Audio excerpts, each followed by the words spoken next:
You are listening to the podcast of the Mathias Corvinus Collegium, the largest talent management institute in Hungary. If you want to know more about our mission, please look up our English website at mcc.hu/en or check out our Facebook, Instagram, and Twitter channels. For interesting articles and analysis of our professors, external contributors, and students, look up our knowledge base at corvinus.hu/en. Hello, everyone. Welcome to the podcast series, Asia Meets Hungary, brought to you by the Learning from Asia project at the MCC Learning Instiute. My name is Bimba, and I'm a junior researcher with the Learning from Asia project. As a part of our project, we have established a community called Asian PhD Hub, and within the PhD Hub, we provide a platform to share those PhD students' insights, challenges, and success stories. So today we are excited to host a guest from Sri Lanka, and we are having a guest PhD student studying in Hungary, Rushanthi. And thank you very much for joining us. And as we always start our podcast, please introduce yourself. Hello, Bimba. I'm so pleased to meet you today, and I'm extremely delighted to share my experience and share my knowledge related to the education systems in my country, Sri Lanka, as well as my experiences related to education systems in Hungary. So I'm very thankful for warmly welcoming me to this podcast, and thank you very much for the invitation. Thank you so much. Thank you so much joining us again. And so we always start our podcast with the question, what motivated you to choose Hungary? What's your story? Why did you come here? Why did you choose Hungary? Actually, I got to know about the Stipendium Hungaricum scholarship program at first in 2023, and actually it was the very first time of introducing Stipendium Hungaricum scholarship program for the Sri Lankans. And after I saw this scholarship, I was very attracted to that because it was really a very good package for PhD students. It covers all the tuition fees, living cost, accommodation. So I was highly motivated by the scholarship first, and then I wanted to search about Hungary more and more. I have just heard, and I know it's a European country, but I didn't know much about Hungary. Then I searched and I got to know that it belongs to the European Union, and it is a very safe country, especially for women. And as I enter into the Hungary as a single woman, the first and foremost thing I care about is safety. So I referred to the Global Peace Index also, and I found that Hungary is the 15th safest country in the world out of 163 countries. So I was really attracted to that point, and I got to know it is a very affordable country for living. So the living cost is very low in Hungary, especially for students. It's a plus point. So likewise, I was attracted because of these things. And also, I'm a traveler. I'm a person passionate about traveling. So I was searching about Budapest especially. So I know that there are many things many places to visit. And then I'm a person oriented towards research on food science. My field of study is food science.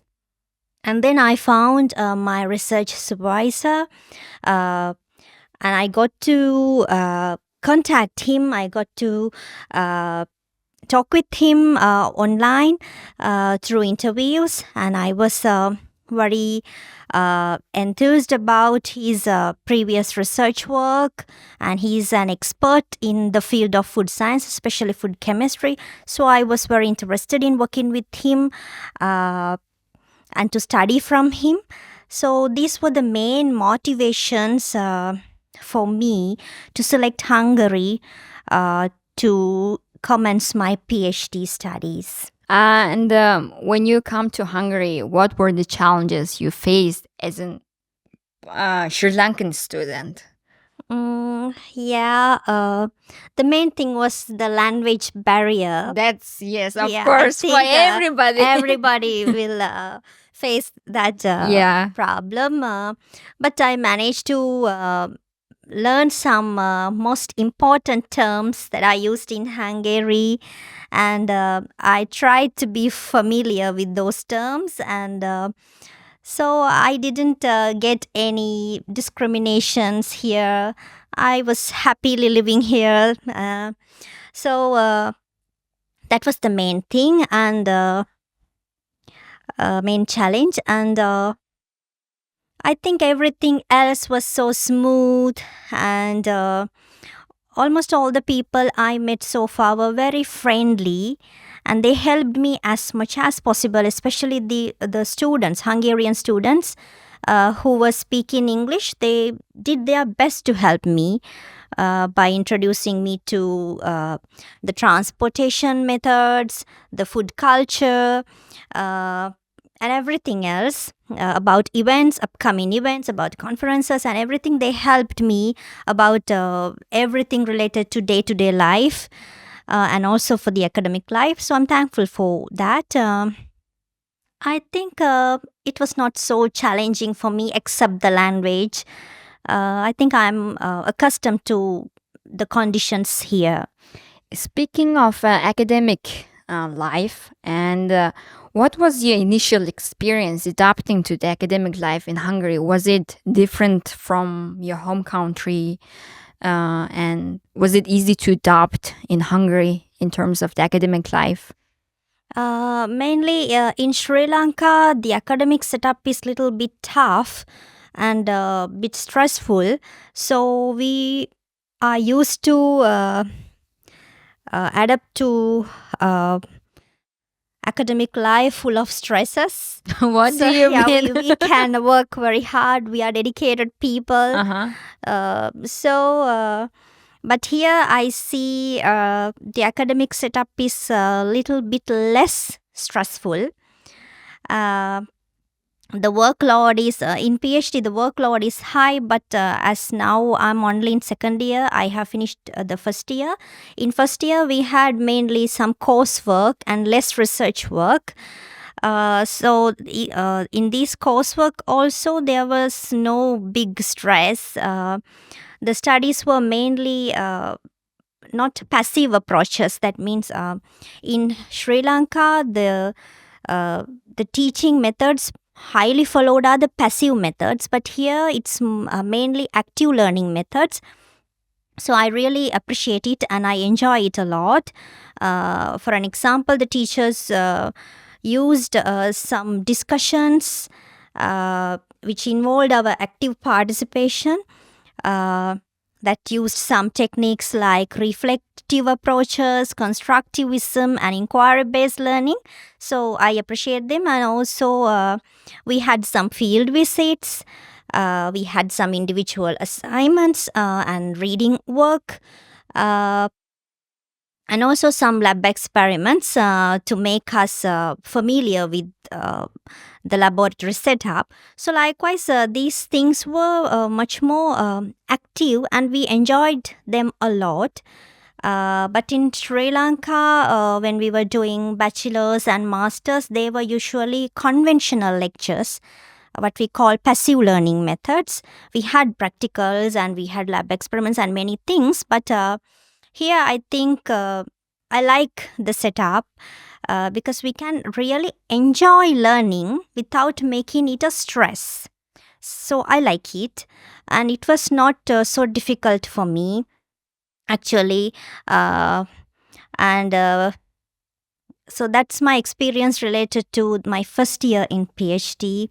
And now we are moving to the second year. Here we are having a lot of laboratory experiments and we are highly focusing on publications. And here I must give my gratitude towards my supervisor and co-supervisor for helping me for my publications. I have already completed one review article and working on the next, and we are doing some other research papers. So they are little bit, I think, enjoyable. But that's a very great achievement that you have been progressing on your publication. Usually it's for first or second year students. It's a very big challenge, but you're already there, halfway there. Yes, maybe it's because I'm already an academic in my country. That means after completing my master's, I got the opportunity to join the first ranked university in my country as a lecturer. So I had actually around 13 publications before coming here. Oh, then it's a piece of cake. So it was not a big challenge for me. But I learned a lot from my supervisors. I had no big experience about publishing in high impact factor journals or Scopus Index journals or Scopus Index conference proceedings are there. But I was not very well informed about them. And after coming here, I published in the Bio Web of Conferences, which is Scopus Index. So I think it's kind of a milestone, and we are focusing on the type of high impact factor journals, mainly Q1, Q2. So I think I learned a lot.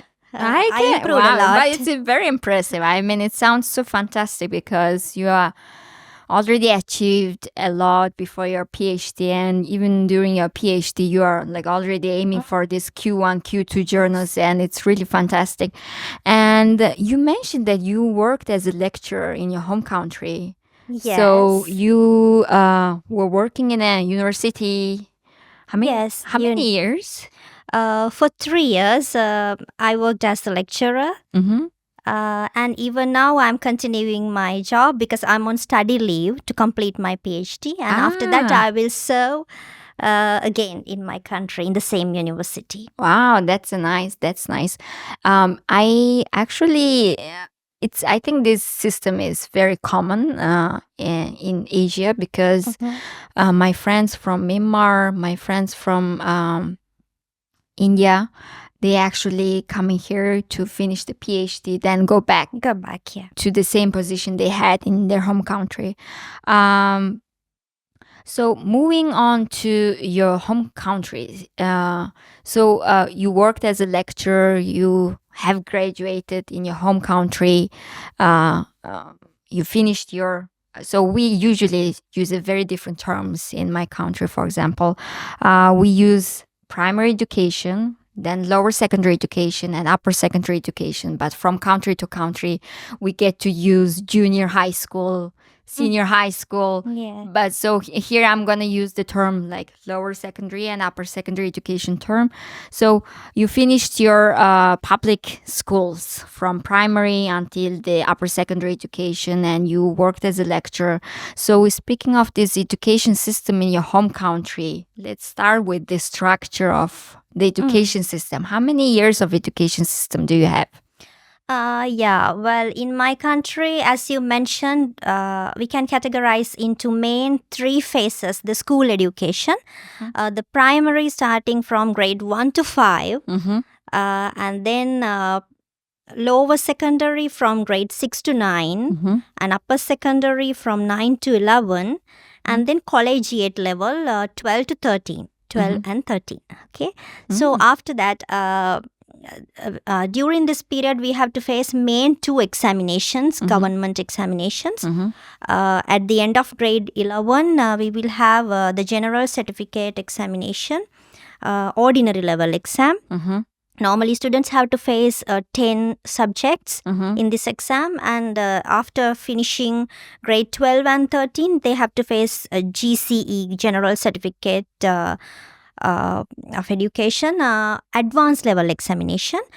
Then based on the stream, students selected for their grade 12 and 13, and the Z score they earn, they will be selected for the government universities. So that is tertiary education. That is the basic system that is followed in my country.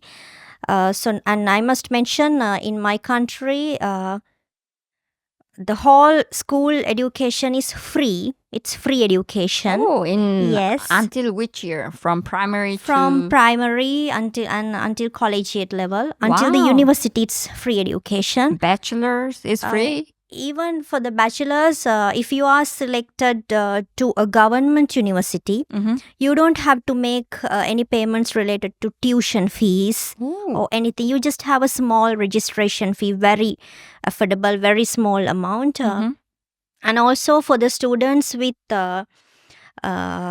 economical issues, they will have some subsidiaries from the government. So the students can do their tertiary studies also with no much pressure. Yes, so that is my system, and we all are thankful for this free education because many people get the opportunities from these things. I'm also a product of free education. So I'm thankful for my country's government, Sri Lankan government. And this free education system is, I think, more than 60 years old. So it was since long ago. It's a free education. So yeah, we all get much benefits from this free education. Yeah, That's so great. In my home country, I think we have free education until the upper secondary. So from the bachelor's, we get to pay for it.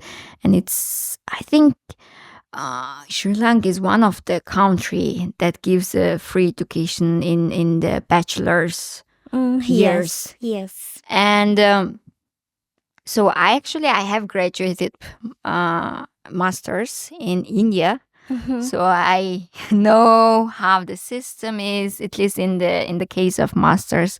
And I got to hear that there are some slots given for girls, and there are some slots given for disabled students or the students who are struggling financially. But you mentioned that there are some students who are studying struggling financially. They get to register for the schools. And how about those minority groups in terms of this disabled or the girls?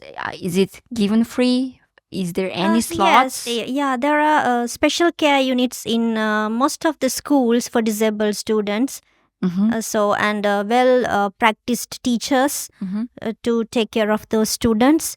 Yeah, those kind of facilities are offered, and I know there are some disabled students continuing the tertiary education also.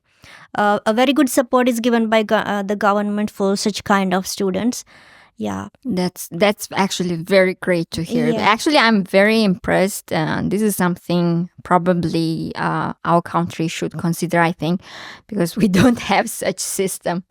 So many South Asian countries have a similar history because some of the countries are actually education system is actually based or influenced by other countries.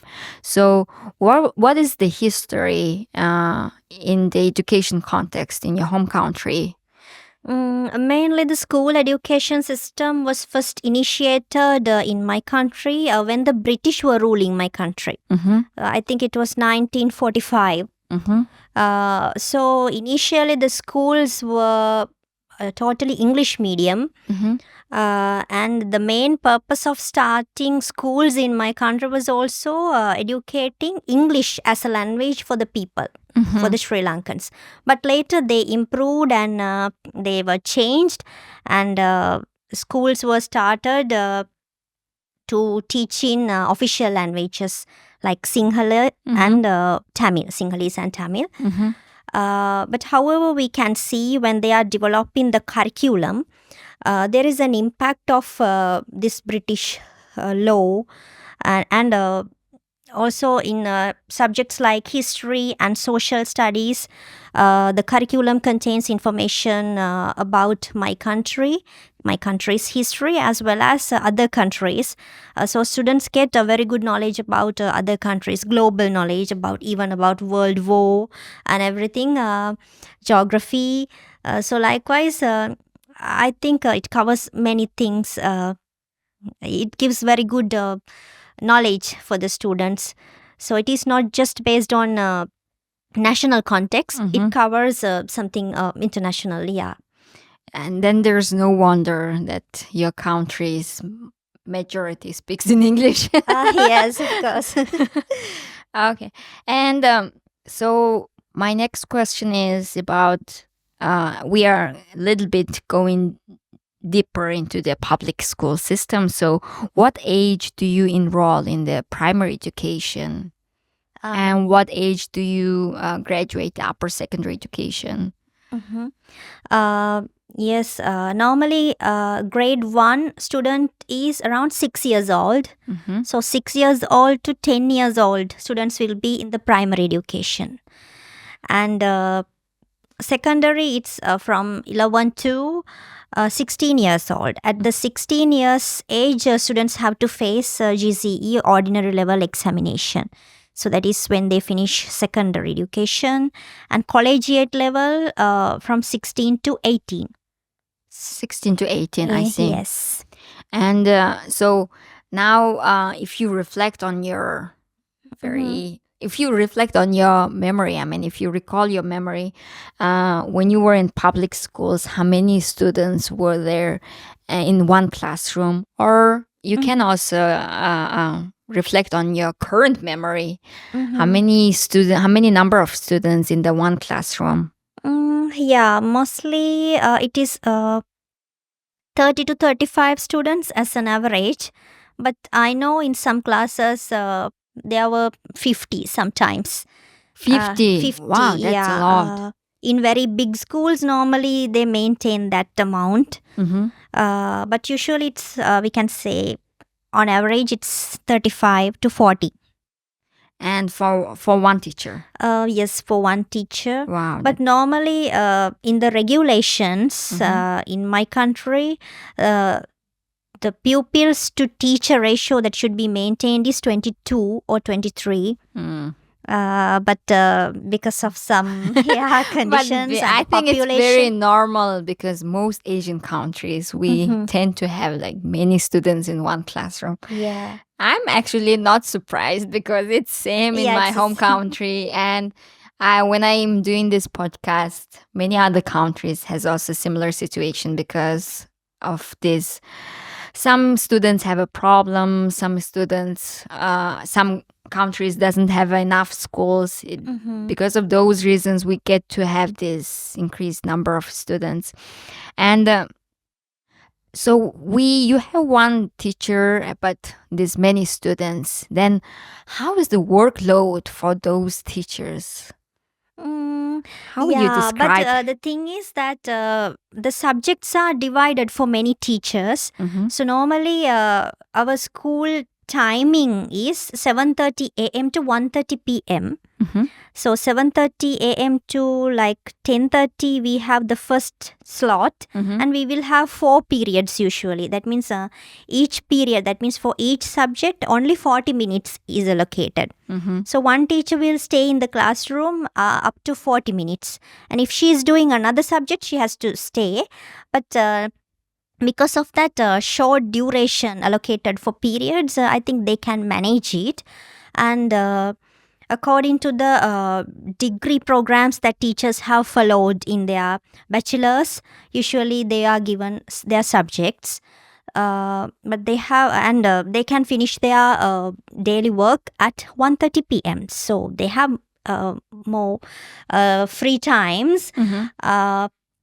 But however, they have to complete some other documentary work, and they have to visit divisional secretariat, and they have to report to other higher institutions about their activities. So yes, there is a bit stress for the teachers.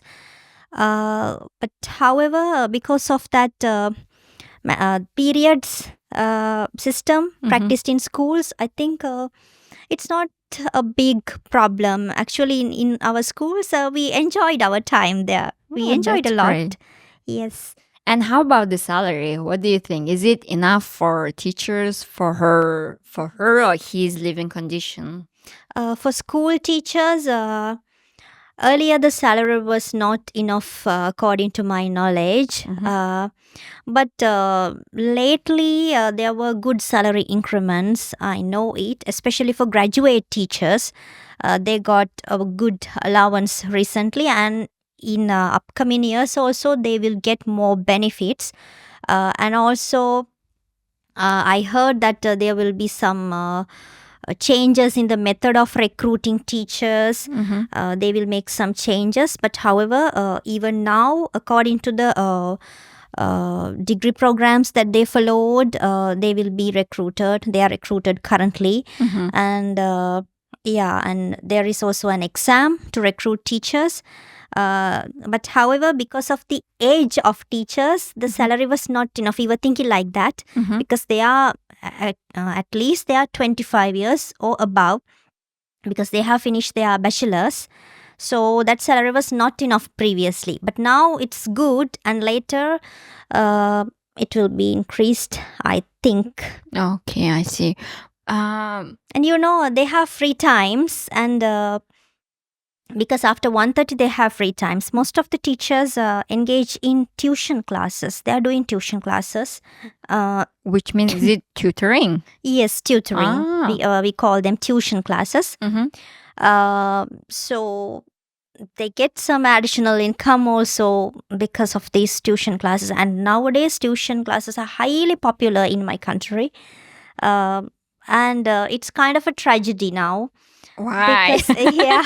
Because it has become a business now. The teachers doing, I'm not talking about all teachers, some teachers doing a tuition.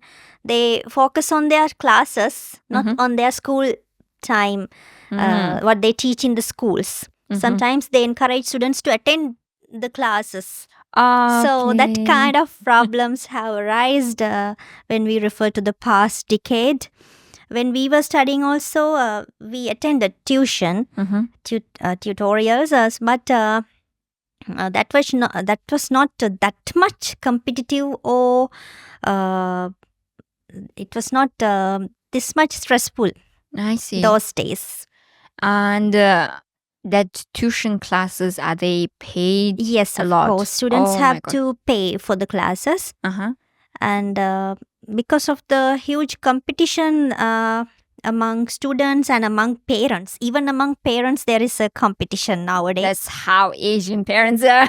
Yes, of course. That's the problem, actually. The problem lies within parents, I think. So I know that some parents send their students to several classes for the same subject. So sometimes, like that. So parents have to bear huge cost for the tuition classes for a student. It's all for the children. Now it's a trend. Now it has become a trend. So do you think it's normal trend? Is it fine trend? I think it's artificial. It has a created trend. I think it's not very good because... and I must mention that there is another exam for grade 5 students. That means the students are just 10 years old. This is that is called scholarship exam, government scholarship exam, grade 5. But this scholarship exam is important for students who are in rural areas, because if they pass this exam well, they can go for a better school. Mainly in urban areas. So there is a huge competition among students, and even the students still learning in that very good schools, they also do these scholarship exams. They do not have any intention, but as a trend, as a fashion, they want to get high scores for the scholarship exam. So parents and these tuition class teachers are stressing students a lot. And I think the grade 5 students have a knowledge even than a PhD student. That much they that's the problem. I think this should be avoided, and I think it will come. Those changes will happen soon. I think in near future, this scholarship examination will be stopped. I think so. And also this grading systems for the schools will also be changed. So then this competition and these problems will be solved. But we don't know when it will happen. But what do you mean by grading system? Because the schools are graded according to the facilities and the qualifications of teachers, even those things are considered. And so likewise, because normally well-to-do or rich people can pay or make some good donations to schools and send their kid for better schools. I see. And poor people have to send their kids to the rural schools or just a nearby school. I think it's all about competition. I think it's a very common thing in Asian culture because all the parents would like to have their children to be sent to the qualitative schools, and then they want their children to have a high scores, or they want them to have a good university eventually. Then they want them to have a good husband or wife. It's all for the children. And speaking of exams, you mentioned that in their 5th grade they have exams. So how many exams do you have in public schools? So altogether, main 3 exams, as I mentioned before, grade 5, grade 11 and grade 13. I see. And after the grade 13, you get to have a state exam for the university. From that exam, that means GCE advanced level exam, based on the Z score, students will be selected to the universities. And normally, there is no another special exams for taking students for university, but they will conduct some small exams to check the IQ and English knowledge. You don't have a national state exam for the university. The national state exam is the advanced level one. Okay, that's how that's you the very competitive exam. But the students are categorized according to the streams they followed. Like for an example, biological sciences or physical science, technological subjects, arts and commerce. These are the main streams. And according to those streams, students' score will be calculated. And they have only main 3 subjects plus general English and common general knowledge exam. So based on these things, mainly based on the 3 subjects, for an example, if you are doing biological sciences, you will have biology, physics and chemistry. So you have to be a master in these subjects. And then according to your set score, you will be selected to the government universities. And if you do not have enough Z score, sometimes you can apply for some other higher educational institutes. But you may have to make some payments, or you can apply for other programs based on your results. Some students apply for overseas education for the bachelor's. Wow, interesting. So from those 5 streams, you get to choose one stream, or yes. Okay. If you're selecting all the 5 streams, it's difficult. No, because you learn all these subjects as a whole when you are following secondary education. So you know arts, you know commerce, you know science, everything when you are doing secondary. But you are specializing in a particular field when you are doing advanced level. Wow. Collegiate level. Very impressive, actually. This system, actually, I never heard it, to be honest. Because in my country, we have this national exam. It happens...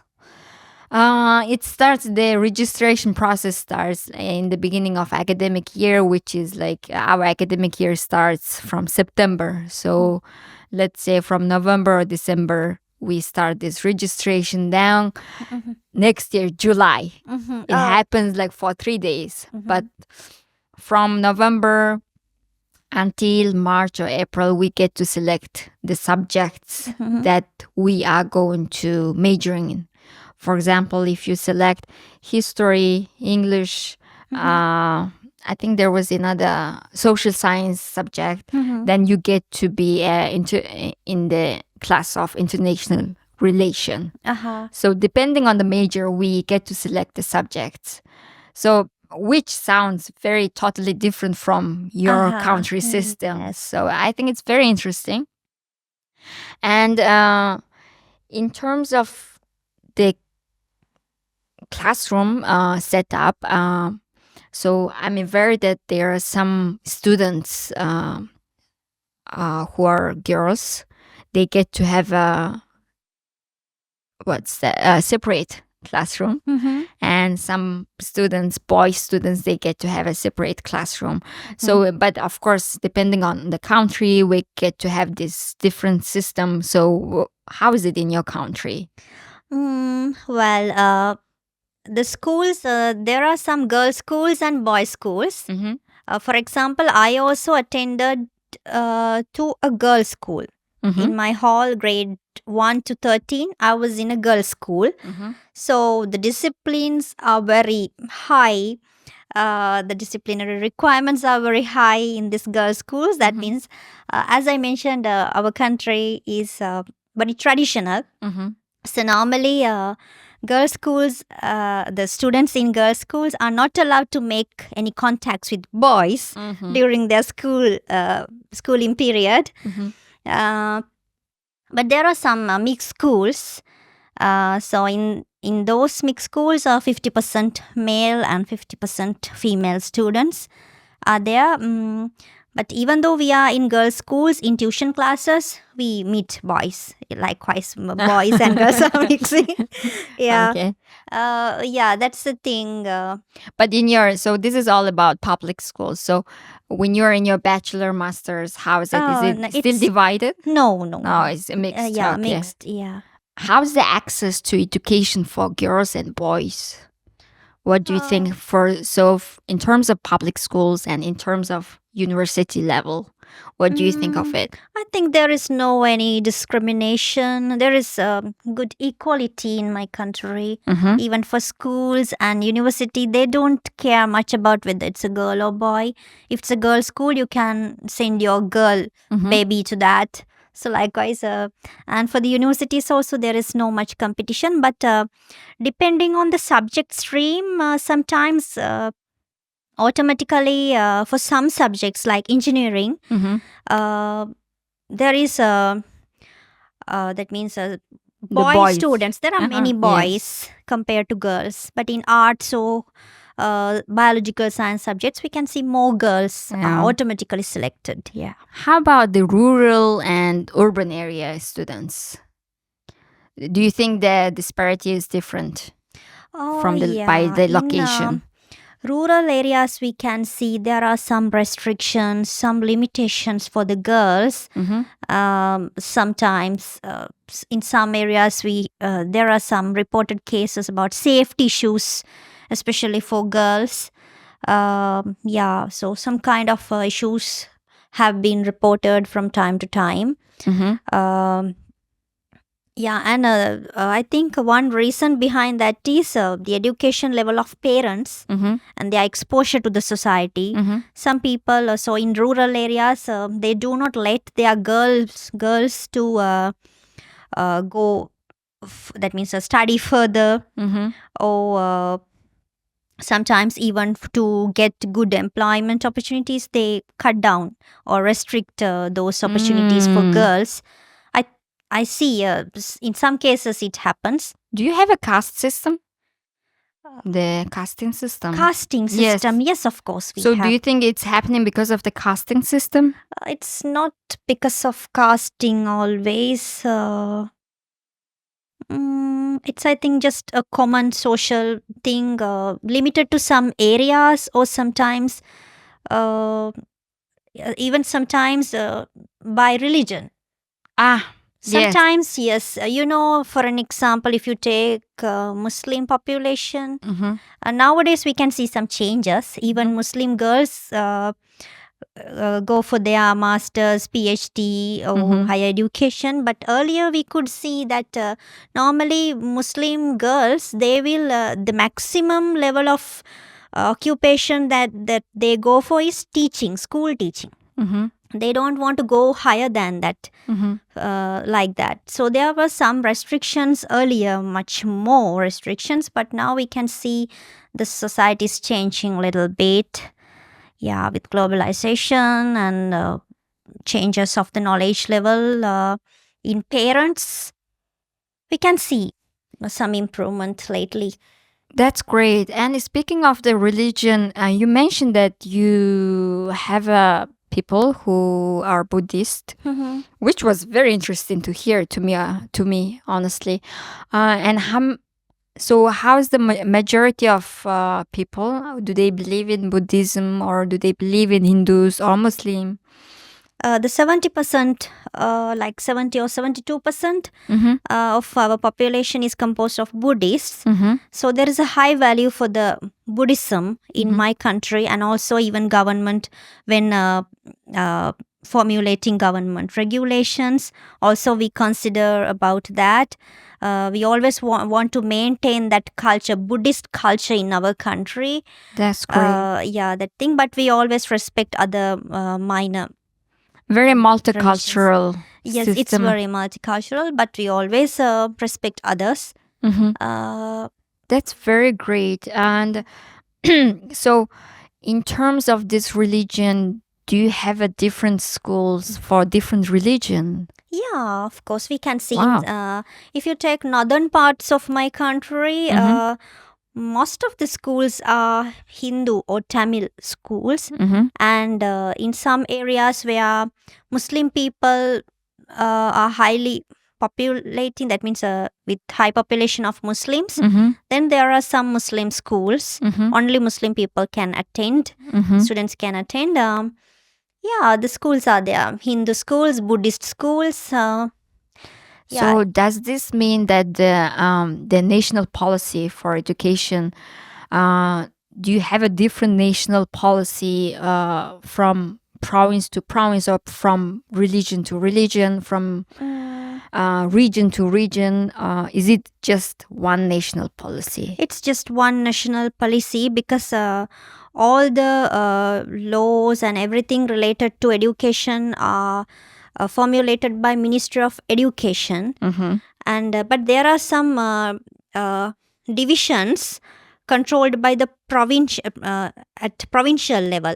So Ministry of Education in each province there is one system. So if the province is having a high population of a particular religion, then they may adjust some of the circulars or regulations depending on that. As I mentioned, in northern parts it's always Muslim or Tamil based schools. But the overall regulations and everything is formulated by the national policy. Yes. Wow, I think that's very great, very distinct system that you have, and I really love how the way you respect this multicultural and diverse students. And now we are talking about this schools, religion, and I wonder, how is the curriculum in your home country? So is this curriculum different from province to province, or is it different by religion, like how is the curriculum? Do you have one national curriculum? Yes, we have one national curriculum. As I mentioned, for the primary students and according to the secondary and collegiate level, there is a common curriculum in my country for each grade. So normally for the primary students, they focus on giving education related to languages, mathematics, and about environment, and then religion, and also about developing some soft skills in students like art and craft. So those things. And for the secondary education, it's a common and balanced curriculum. So the subjects are similar for all the students all over the country, but they can choose some subjects, and there is basket system, what we call. That means categories. So students can select any subject from this from each basket. So likewise, so it's like an elective course. Yeah, it's like elective courses, some set of compulsory and some set of elective. So all the students around the country, yes, it's the same curriculum, yes. And is there, so in the beginning of the podcast, you mentioned that your education was influenced by British system. So do you think the current curriculum is influenced by British? How's the curriculum? Is it localized curriculum or influenced by any other country? It's actually localized, but always when preparing those curriculum, the stakeholders focus on international standards also, because for an example, some students after ordinary level exam or after advanced level exam, they choose overseas education. So giving an overall education which focuses on international standards, so that is also met when preparing curriculum. So it is, but it's local. But however, focusing on matching the curriculum with international standards. Yes, I think very good knowledge is given for the students in a balanced way. Yes. And is there any innovative educational program that has been implemented currently? Mainly, I think from 2007, there were some changes that students must be focused on active learning systems and more technology-based education, and also introduced ICT, information communication technology, as a compulsory subject. So every student is getting proper knowledge about ICT as well as English. English is compulsory for all the students. So I think those are the main steps that was taken recently. And speaking of English language, when do you start learning? From the first grade? From the kindergarten? Yes, and from the kindergarten, yeah. Really? Yeah. Wow. Before we enter into the primary education, we have a kindergarten level. So at that stage also we learn little. Wow. But yeah, That's little. incredible. There's no wonder why your English is so good. So actually our time flew very fast. And 1 hour passed very fast, to be honest. I wanted to ask many questions. Unfortunately, we are limited to time, but I would like to ask my last two questions. And so what advice would you give to other Sri Lankan students who are thinking to pursue PhD in Hungary? Yes, it's such an interesting question. So I think it's really a marvelous opportunity that I obtained to pursue my PhD in Hungary. Mainly, as I mentioned at the beginning, the Stipendium Hungaricum scholarship program is it's a blessing for PhD students. So you have to utilize that. And also, this country is very friendly and safe. So if you are a girl or boy, don't worry about that. You can stay here very safely the 4 years, all 4 years. And so if you are a traveler, you can travel a lot. Even me, I have traveled, I think, around 10 European countries so far during my stay here.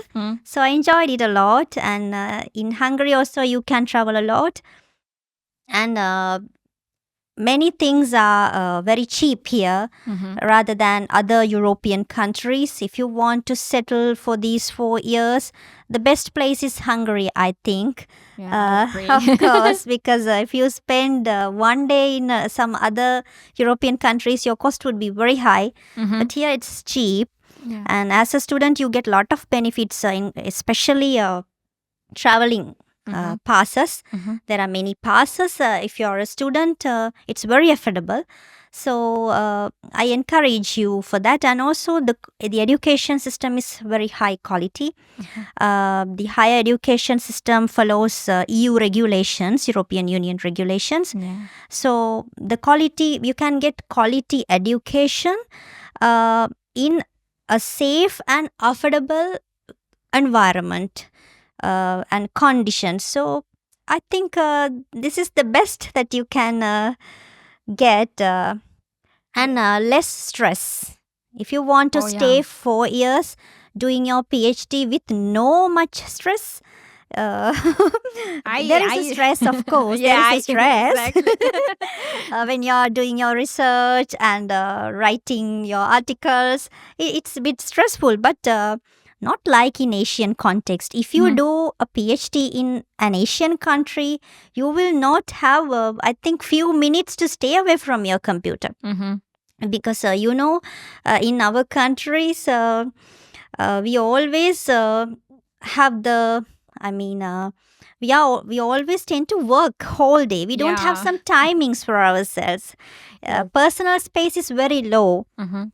I know when I was working as a lecturer, sometimes I do my academic work even at night, but it's not good. You have to get used to the culture present here. Yeah. I yeah. appreciate it because every people should use their personal space also. Mhm. You should not focus only on education or be in a very tough academic always. You have to enjoy your life. So, to have a proper education while enjoying your life, this is a good destination, of course. I agree. And my last question is, what key learnings or experiences from Hungary would you like to bring back to your home country? Hmm. And vice versa. Yes, okay. From Sri Lanka to here, what I have to tell is yes, the dedication. We students, since childhood to youth, we have a very good level of dedication and we know how to manage time a lot. We are also very punctual. Yes, and also we have good mutual respect overall in our schooling system and universities. We know to respect each other a lot. So that's why we survive also here with no problems. So that kind of things, and also friendliness. My country's nation, the Sinhalese and Sri Lankans are highly friendly people. So those things we have to absorb here, and also I appreciate the use of second language is very good compared to here, because I think everybody should learn the international language properly. So I appreciate it. That is a thing that we have to absorb from there to here. And from here to Sri Lanka, yes, as I mentioned, work-life balance. Yeah. It's a good lesson that we have to obtain from Europeans. That's very Work-life true. balance, yes. The active learning. And you the mentioned. active learning, yes, of course, a very important point. Initiating and continuing or improving more active learning rather than passive learning methods, because they are not so useful. Learning something and memorizing and repeating them in the examinations, I don't appreciate it a lot. So I Me think neither. we have to absorb Yeah. that. And you don't need to keep everything in your, don't need to store everything in your brain, because if you want to know a particular fact, there is Google. You can just search there. So you don't need to be a walking library always. So just be stress-free, but be an expert in your particular field. Do a service, make some innovations.